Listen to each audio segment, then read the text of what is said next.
Andhra Pradesh public service commission వారు నిర్వహించినటువంటి junior lecturers రాత పరీక్షల్లో విజయం సాధించినటువంటి అభ్యర్థులకు ముందుగా శుభాకాంక్షలు.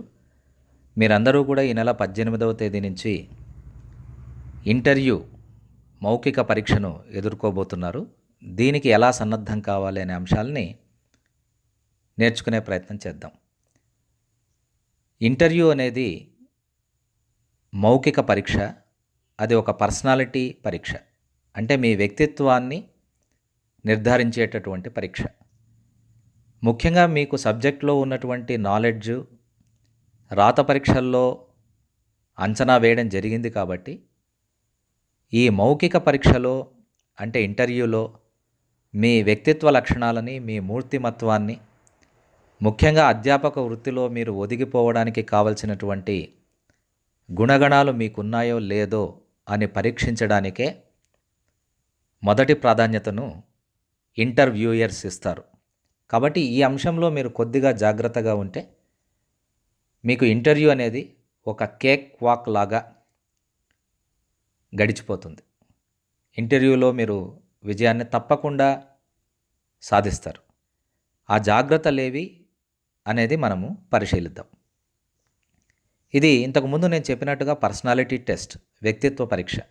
మీ యాటిట్యూడ్ ఎలా ఉంది, విద్యార్థుల పట్ల మీ యొక్క యాటిట్యూడ్ ఎలా ఉండబోతుంది, మీ యొక్క ఉత్సాహం ఎలా ఉంది, అంటే ఏ విధంగా మీరు ఇనిషియేషన్ తీసుకుంటారు, అంటే పాఠం బోధించడానికి ఎంత ఉత్సాహాన్ని ప్రదర్శిస్తారు, క్లాస్ రూమ్ డైనమిక్స్ను మీరు ఎలా మెయింటైన్ చేస్తారు, డైమెన్షన్స్ని ఎలా మెయింటైన్ చేస్తారు, అంటే అధ్యాపక వృత్తిలో మీరు ఒదిగిపోవడానికి కావలసిన పర్సనాలిటీ మీకుందా లేదా అనే అంశాన్ని ఇక్కడ పరిశీలిస్తారు.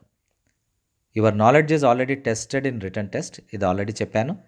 In interview your attitude will be tested. మీ వైఖరి ఎలా ఉంది, ముఖ్యంగా మీరు బోధించేది 10+2 లెవెల్ విద్యార్థులకు కాబట్టి, వాళ్ళు టీనేజ్లో ఉన్న విద్యార్థులు కాబట్టి వాళ్లకు బోధించే పరిపక్వత మీకు ఉందా లేదా అనేది కూడా పరిశీలిస్తారు.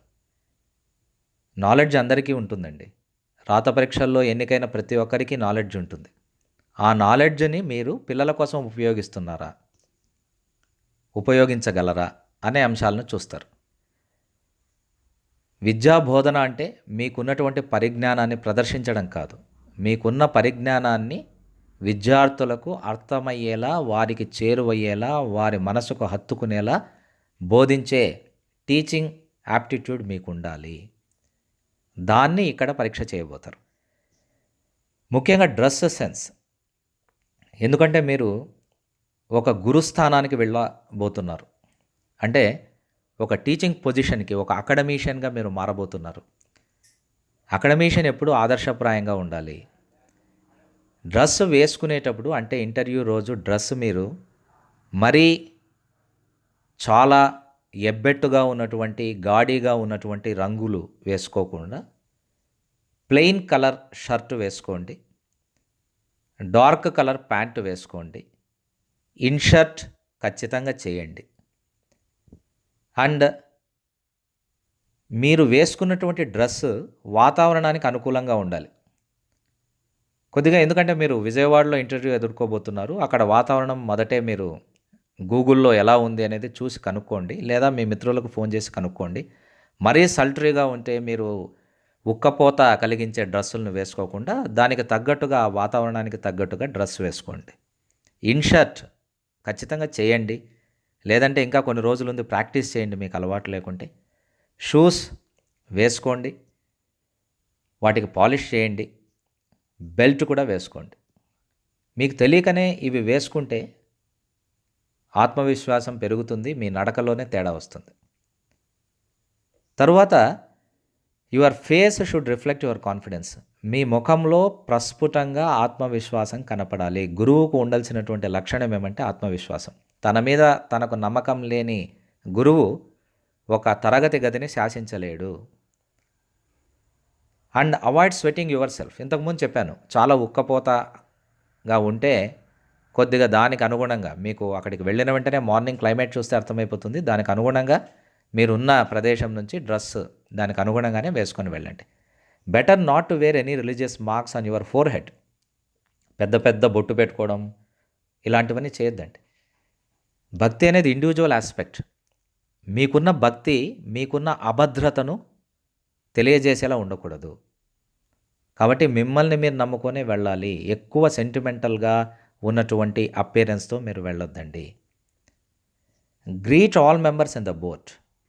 అంటే బోర్డు మెంబర్స్ ఉంటారు, ఒకరు ఇంటర్వ్యూ చేయరు, ఒక 5 మందో 4 3 ఇలా బోర్డు మెంబర్స్ ఉంటారు. లోపలికి వెళ్ళిన వెంటనే, ఆల్రెడీ మీకు పిలుపు వచ్చిన వెంటనే లోపలికి మీరు వెళ్ళండి. వెళ్ళిన వెంటనే ఒక చిన్న స్మైల్ ఇస్తూ అందరినీ చూసి విష్ చేయండి. Good morning, good afternoon, good evening మీరు వెళుతున్న టయాన్ని బట్టి మీరు విష్ చేయాలి. లేదంటే తెలుగులో నమస్తే సర్స్ అండ్ నమస్తే మేడమ్స్ ఉంటే వాళ్ళు కూర్చోమని చెప్పేంత వరకు కూర్చోకండి దయచేసి. హడావుడిగా వెళ్ళి చైర్ లాగేసి కూర్చునేసి కొద్దిగా తొందరపాటు చర్య అనిపిస్తుంది. ఎందుకంటే గురుస్థానంలో వెళ్ళేటప్పుడు ఒబీడియన్స్ ఉండాలి. రేపు పొద్దున మీ పై అధికారుల మాట మీరు ఎలా వింటారు, మీకు ఓపిక ఉందా లేదా అనేది కూడా వాళ్ళు టెస్ట్ చేస్తారు.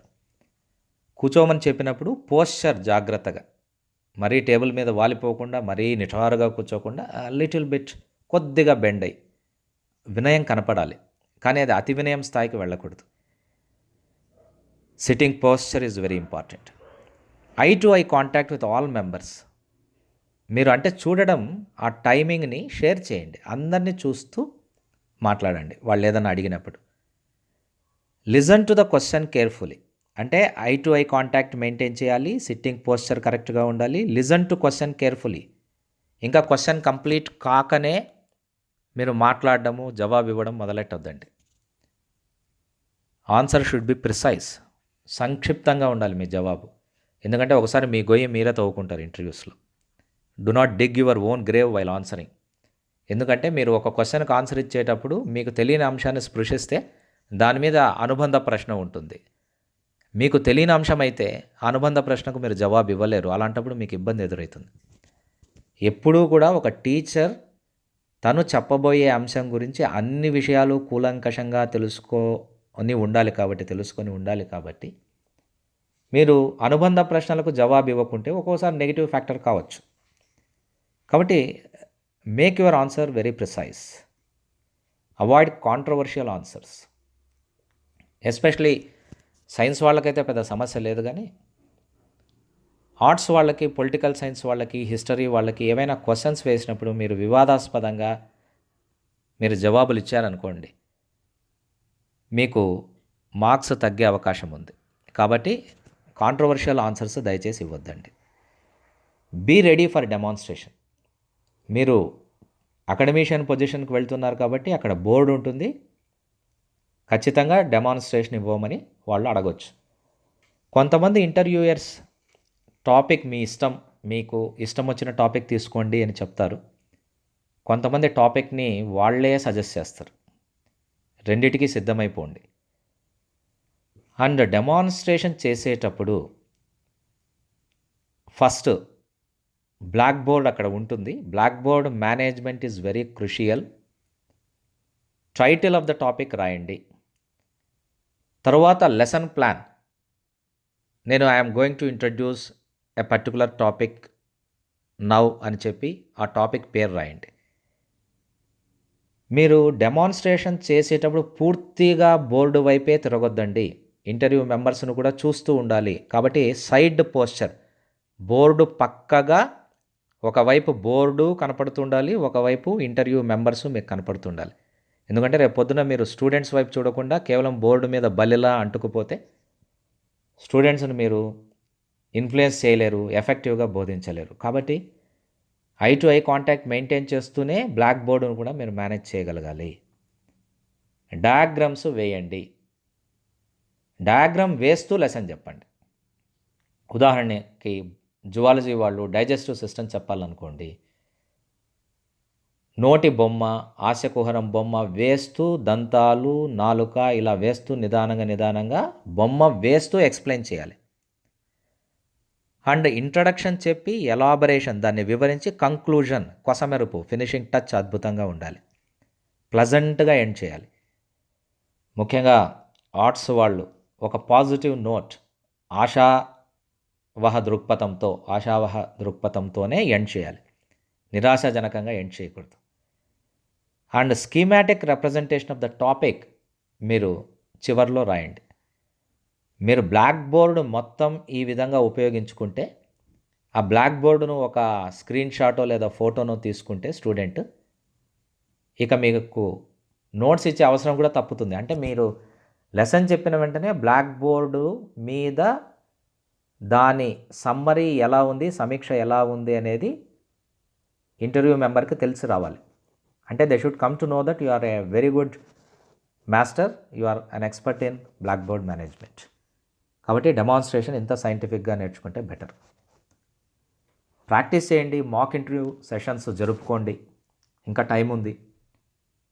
మీ పీర్ గ్రూప్తో లేదా మీకు తెలిసిన లెక్చరర్స్తో మాక్ ఇంటర్వ్యూ సెషన్ ప్రాక్టీస్ చేస్తే better. Try to project your technical skills. ఈ కాలంలో చాక్ అండ్ టాక్ మెథడే కాదు, టెక్నికల్ స్కిల్స్ గురించి కూడా మీకు అవగాహన ఉందా లేదా అని వాళ్ళు అడగచ్చు. కాబట్టి పవర్ పాయింట్ ప్రజెంటేషన్ ఎలా చేయాలి, అదేవిధంగా స్క్రీన్ రికార్డింగ్ ఎలా చేయాలి, ప్రజెంటేషన్ ట్యూబ్ ఎలా ఉపయోగించాలి, ఓపెన్ బ్రాడ్కాస్ట్ స్టూడియో ఎలా ఉపయోగించాలి, కొత్త యాప్స్ ఎలా ఉన్నాయి, టీచింగ్ యాప్స్ ఎలా ఉన్నాయి, అటెండెన్స్ ప్రాధాన్యత ఎలా ఉంటుంది, టైమ్ సెన్స్ ఎలా ఉండాలి, రూరల్ ఏరియాస్కి వెళితే మీరు ఒకవేళ రూరల్ ఏరియాస్లో పోస్టింగ్ ఇస్తే, అంటే గ్రామీణ ప్రాంతాల్లో మీకు ఉద్యోగం ఇస్తే చేస్తారా లేదా, ఇలాంటి ప్రశ్నలన్నింటికీ సమాధానాలు సిద్ధంగా పెట్టుకోండి. ఆన్లైన్ లెసన్ మేకింగ్ స్కిల్స్ మీకు వచ్చు అని వాళ్ళకు తెలియజెప్పాలి. స్టూడెంట్ సైకాలజీ మీద కూడా ప్రశ్నలు అడగవచ్చు.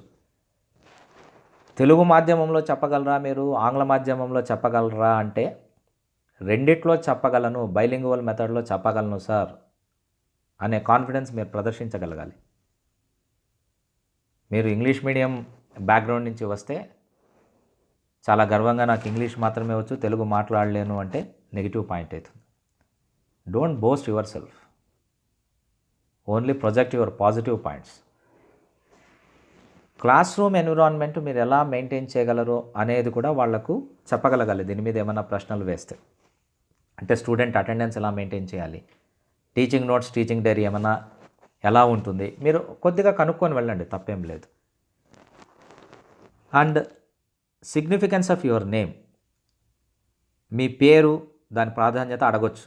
అఫ్కోర్స్ ఇది అవుట్డేటెడ్ మెథడ్. సమ్టైమ్స్ అక్కడ బోర్డు మెంబర్స్ మీలాగా యంగ్స్టర్స్ ఉండరు, నాలాగా సీనియర్స్ కూడా ఉండొచ్చు, తల పండిన వాళ్ళు ఉండొచ్చు. అండ్ ఒకటి గుర్తుపెట్టుకోండి, టేబుల్కు ఈ వైపు ఉన్న మీకంటే కూడా టేబుల్కు ఆ వైపు ఉన్నటువంటి వాళ్ళు ఖచ్చితంగా మేధావులు. వాళ్ళ మేధస్సును తక్కువ అంచనా వేయద్దండి. కాబట్టి significance of your name, me name అర్థం తెలుసుకోండి. అబౌట్ యువర్ నేటివ్ డిస్ట్రిక్ట్, ఉదాహరణకు మీరు అనంతపురం జిల్లా అయితే అనంతపూర్లో ఏమేమి ఉన్నాయి, అనంతపురం జిల్లాలో చూడదగ్గ ప్రదేశాలు, చారిత్రక ప్రదేశాలు, హిస్టరీ స్టూడెంట్స్ అయితే.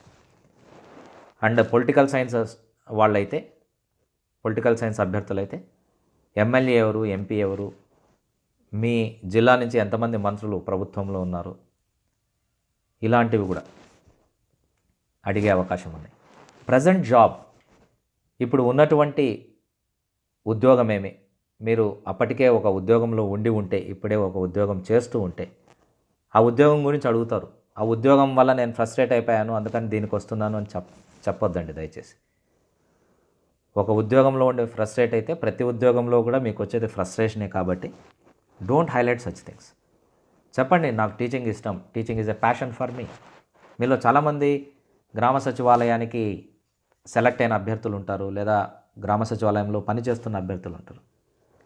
మీరు ఎందుకు ఆ జాబ్ వదిలేసి ఈ జాబ్కి వస్తున్నారు అంటే, మీరు దయచేసి ఏం చెప్తారంటే గ్రామ సచివాలయం ఉద్యోగం గురించి నెగిటివ్గా చెప్పకుండా, ఎందుకంటే ప్రతి ఉద్యోగంలో పాజిటివ్ ఆస్పెక్ట్స్ ఉంటాయి, నెగిటివ్ ఆస్పెక్ట్స్ ఉంటాయి. టీచింగ్ అంటే మీకు ఎంత ఇష్టం, ఎంత ప్యాషన్, స్టూడెంట్స్ అంటే మీకు ఎంత కంపాషన్, ఇది చెప్పి వాళ్ళని సాటిస్ఫై చేసే ప్రయత్నం చేయండి. కాబట్టి ప్రజెంట్ జాబ్ గురించి కొంత మీరు వివరించాల్సిన అవసరం వస్తుంది. మీ అంబిషన్స్, మీ లక్ష్యాలు. జూనియర్ కాలేజీలో లెక్చరర్గా వచ్చిన వెంటనే మీరు ఏం చేస్తారు అంటే, నేను వెంటనే సెలవు పెట్టి గ్రూప్ 1 ఎగ్జామ్ రాసేకి వెళ్ళిపోతాను అంటే మీకు ఉద్యోగం రాదు. ఒక్కసారి మీరు టీచింగ్ ప్రొఫెషన్లో ఎంటర్ అయిన తర్వాత మీ విద్యార్థులు గ్రూప్ 1 కావాలి, మీ విద్యార్థులు ఐఏఎస్ కావాలి, మీ విద్యార్థులు ఐపీఎస్ కావాలి. మీరు ఐఏఎస్ కావడానికో, ఐపీఎస్ కావడానికో ఉద్యోగం ఇవ్వట్లేదు వాళ్ళు. కాబట్టి మీ యాంబిషన్స్ ఏమి అంటే విద్యార్థులని సమాజానికి ఉపయోగపడేలా తీర్చిదిద్దడం అని చెప్పండి అంతే. యాంబిషన్ అంటే మీ పర్సనల్ యాంబిషన్ కాదు, ఒక కలెక్టివ్ యాంబిషన్. సమాజానికి ఉపయోగపడే లక్ష్యం చెప్పగలగాలి. విద్యార్థులు మీ దేవుళ్ళు అని చెప్పగలగాలి. అలానే ఫీల్ కావాలి. నటించకండి. నటిస్తే తెలిసిపోతుంది. అక్కడ ఒక సైకాలజిస్ట్ కూడా కూర్చో ఉంటాడు. మీ హాబీస్, ముఖ్యంగా you are going to be academicians కాబట్టి నాకు బుక్ రీడింగ్ హ్యాబిట్ ఉందండి, వాచింగ్ ప్లేసెస్, ఇలా చెప్పండి. బుక్ రీడింగ్ హ్యాబిట్ ఉంది అని చెప్పినప్పుడు ఏ బుక్స్ చదివారు అని అడుగుతారు. Novels, science fiction, academic books, అదేవిధంగా మీరు ఎన్ని జర్నల్స్లో మీకు పబ్లికేషన్స్ ఉన్నాయి, అంటే మీ పేపర్స్ ఎన్ని పబ్లిష్ అయ్యాయి, ఇలాంటివి కూడా చెప్పచ్చు. So ambitions, hobbies, habits. ఎందుకంటే you should be clean in your habits because you are going to be in academic position. Yes, ultimately don't bluff. దయచేసి అబద్ధం చెప్పొద్దండి. ఏదైనా క్వశ్చన్కి ఆన్సర్ తెలియకుంటే don't take chance. Wrong guesses are always costly. తెలీదు sir, నాకు తెలియదు సార్, తెలుసుకొని చెప్తాను, మళ్ళా తెలుసుకునే ప్రయత్నం చేస్తాను. Do not pretend, be yourself. మీ ఒరిజినాలిటీ పోగొట్టుకోవద్దండి. మీరు ఇంటర్వ్యూ ఎలా చేయాలని నేను చెప్తున్నాను, ఇంకా కొంతమందిని అడుగుతారు, కానీ don't imitate anyone. Try to be yourself. చెప్పే దాంట్లో పాజిటివ్ ఆస్పెక్ట్స్ తీసుకోండి. Questions may be asked on pandemic also. ఎందుకంటే ఇప్పుడు కరోనా నేపథ్యం కాబట్టి ఈ పాండమిక్ గురించి, కరోనా, కోవిడ్ గురించి ఎవరికైనా, మీరు ఏ బ్రాంచ్కి చెందినటువంటి అభ్యర్థులైనా, అంటే ఆర్ట్స్ వాళ్ళైనా, సైన్స్ వాళ్ళైనా, దీని మీద ప్రశ్నలు ఉండొచ్చు. అండ్ ఇప్పుడు మీ మేకప్లో మాస్క్ కూడా అంతర్భాగం కావాలి. మాస్క్ ఒకటి వేసుకొని వెళ్ళండి. ఇంటర్వ్యూ చేసేటప్పుడు కాల్స్ ఉంటే తీసేయండి. గవర్నమెంట్ స్కీమ్స్ మీద క్వశ్చన్స్ అడిగే అవకాశం ఉంది. అండ్ న్యూ ఎడ్యుకేషన్ పాలసీ మీద, సెంట్రల్ గవర్నమెంట్ ప్రకటించిన న్యూ ఎడ్యుకేషన్ పాలసీ మీద క్వశ్చన్స్ అడిగే అవకాశం ఉంది. కాబట్టి ఈ విధంగా మీరు కూలంకషంగా ప్రిపేర్ కండి, ఆత్మవిశ్వాసంతో వెళ్ళండి, బీ కాన్ఫిడెంట్. విజయం మీకు బానిస, ఖచ్చితంగా మీకు విజయం చేకూరుతుంది. అట్ ద ఎండ్ అందరికీ ధన్యవాదాలు చెప్పి, ప్రతి మెంబర్కి thank you sirs and thank you madam అని చెప్పి రూమ్ నుంచి నిదానంగా బయటికి రండి. And I wish you all the best my dear aspirants. And మీరు అందరికీ ఈ జేఎల్ ఉద్యోగం రావాలని, మీరు మంచి గురువులుగా రాణించాలని ఆశిస్తూ ధన్యవాదాలు తెలుపుకుంటున్నాను.